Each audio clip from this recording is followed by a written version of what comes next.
everyone, artist Charles Wolf here, back again for another painting video. Very excited to share this painting with you today. This is a wonderful abstract, very modern, and I think the reason why I am so excited about this piece is because it's rather different for me.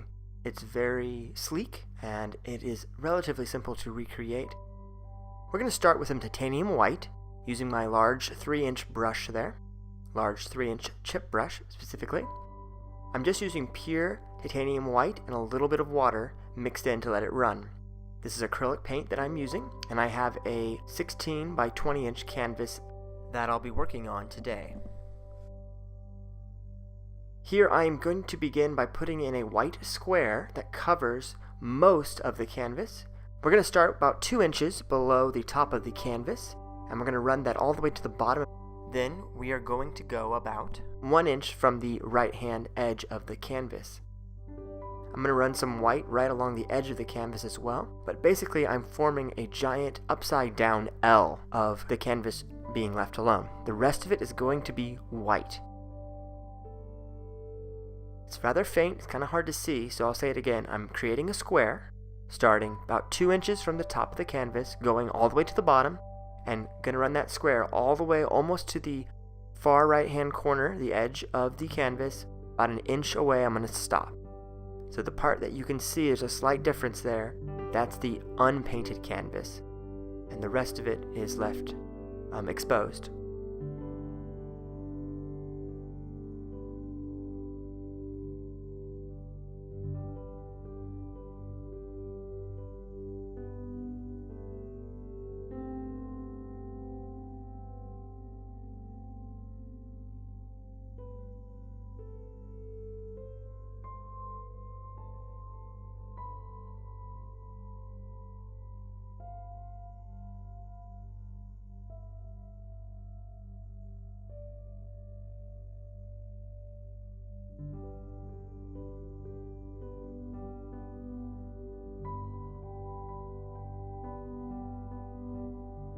Okay, once I have my square complete, we will begin putting in some colors.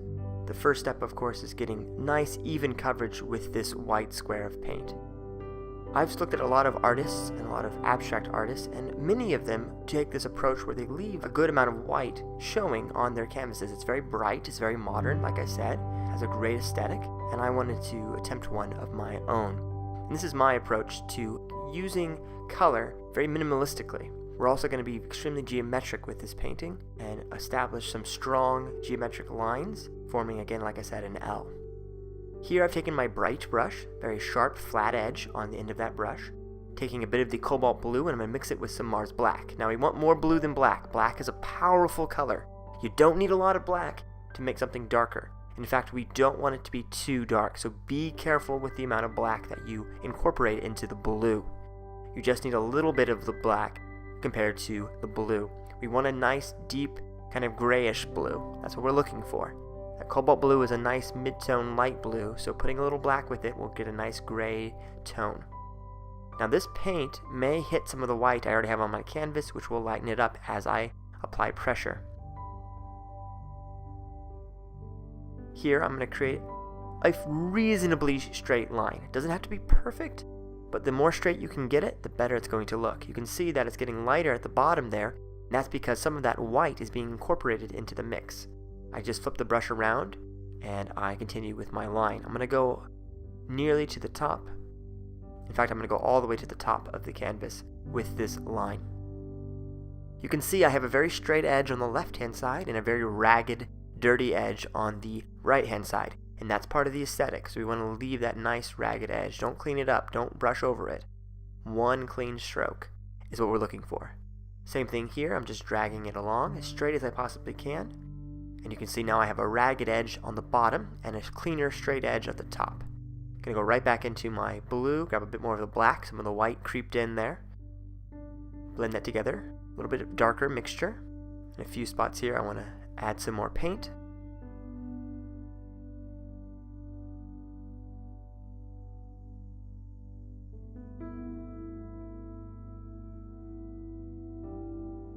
We're going to start a second line right up here.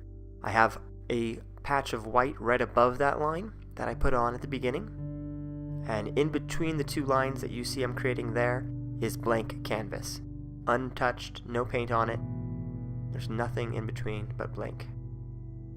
And then right to the right of that large vertical line is also blank canvas. I'm going to put some secondary line as well here. This one's going to be much more smeared. I have a lot of white on that right edge on the right hand side of that second line, and that's why it's becoming lighter. Here is some Naphthol Crimson with a touch of the Mars Black added to darken it up. And I'm using a palette knife for this application. Get a good amount spread out and then scrape it onto the edge of your knife. I'm just blending and mixing here until it looks the way I want it to. Starting right above the second of these horizontal lines, I'm going to be applying this Naphthol Crimson, allowing the paint to break. We don't need perfect coverage. We're not going to fill the square in at all. We're just applying some paint very loosely here.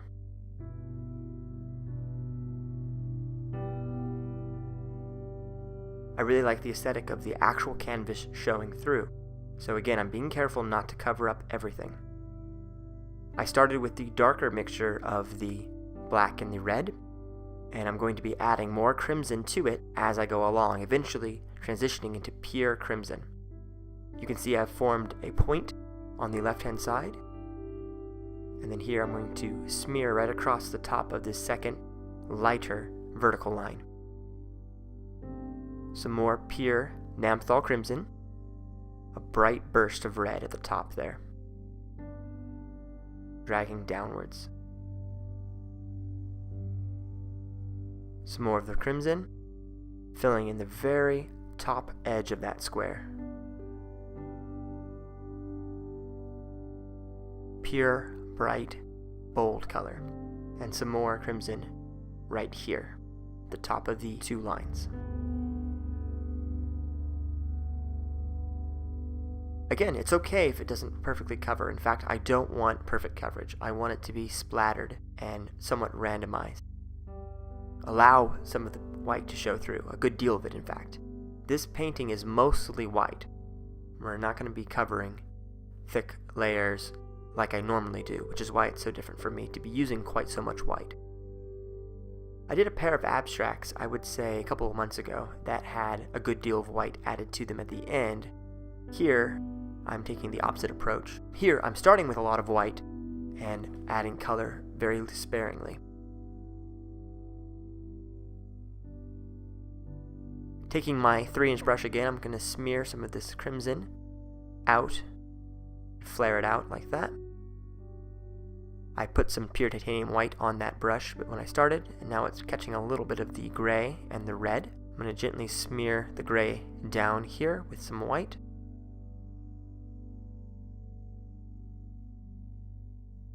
Trailing lines here, down into the center, creating movement for the viewer's eye, being careful not to disturb that right-hand vertical line.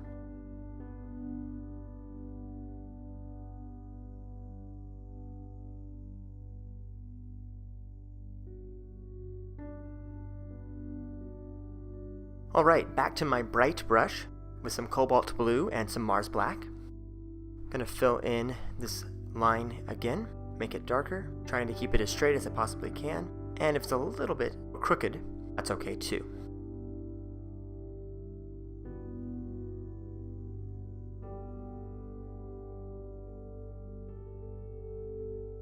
We're going to dab some of this line again loosely with the bright brush, skipping sections.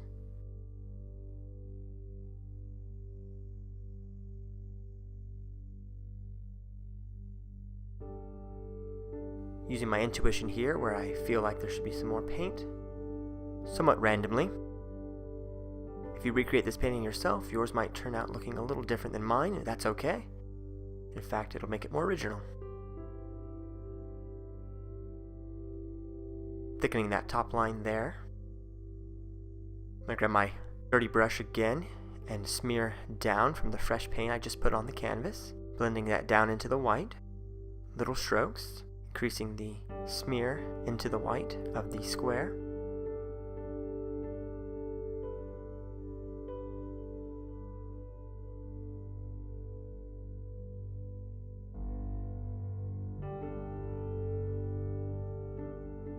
Going to take some pure white here and blend out or reduce the amount and the intensity of the longest strands.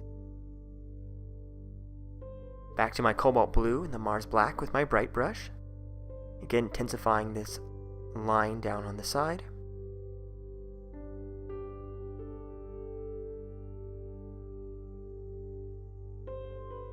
Filling in the top corner with the Mars Black and Cobalt Blue mixture, making the line more ragged.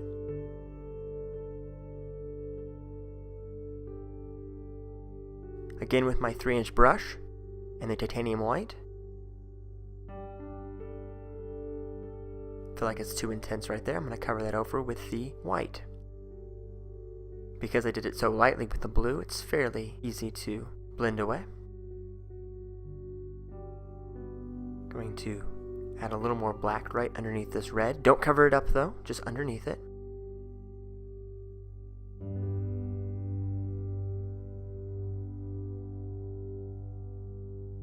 Again, replacing the line all the way across. And then once more smear the gray down.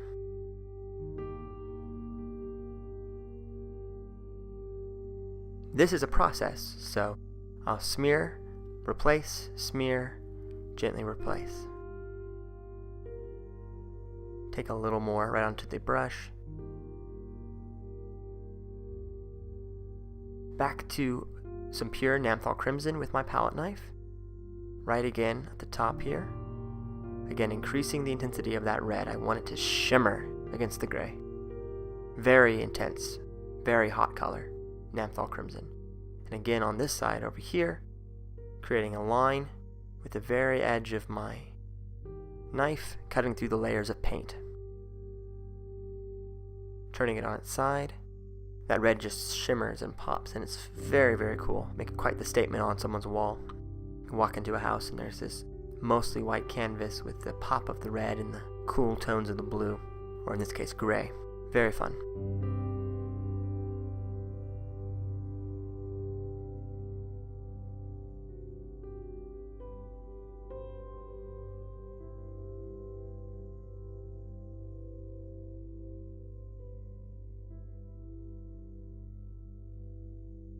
Bringing in some of the crimson down lower, along that line, a little more at the bottom here, mixing with that gray, darkening up.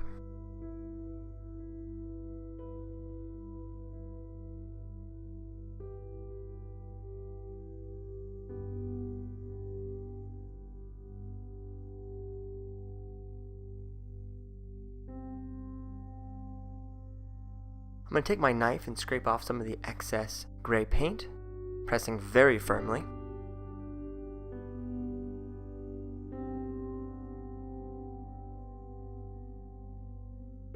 I'm cleaning my knife off between each of these scrapes on a paper towel.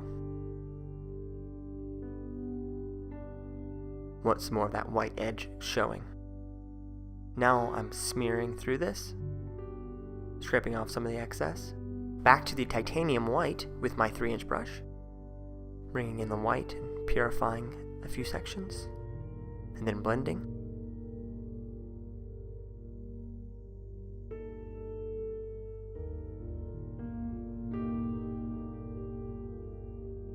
I'm going to take my Naphthol Crimson and then my gray mix, and I'm going to start to splatter that across the top here, going the opposite way, becoming thinner, left to right. Some more of the crimson, pulling downward and blending. Now the gray is almost completely taken over the red.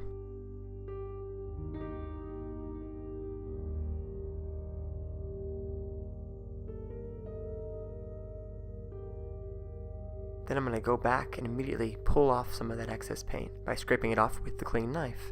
I felt like it was too intense and too thick. We don't need to remove all of it, just most of it.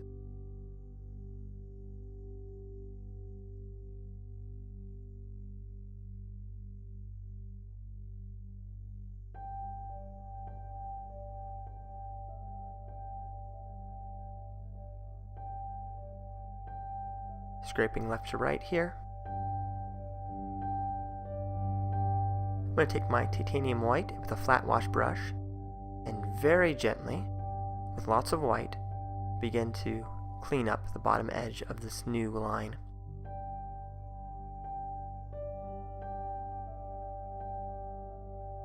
As I get along here, I catch a little of the gray, but I decide to go with it, blending along the top here. I felt like more needed to happen in this top box here.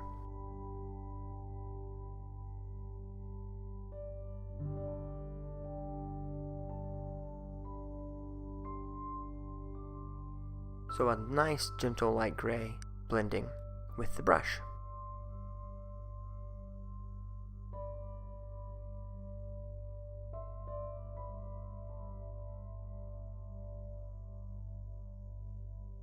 A little more of the white.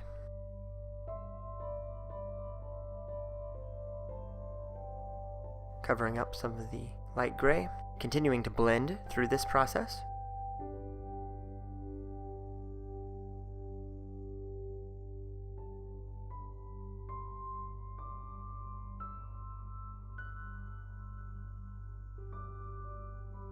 Back to my Naphthol Crimson, my palette knife, again on this upper edge.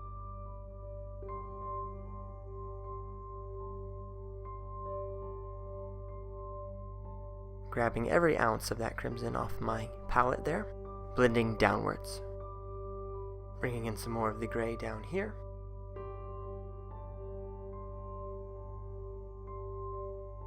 Back to my flat wash brush with some of the white. Again, lightening up this right-hand side in just a few spots. Back to the pure white, now that this section has dried. I want to say a big thank you to everyone who watches my videos on a regular basis.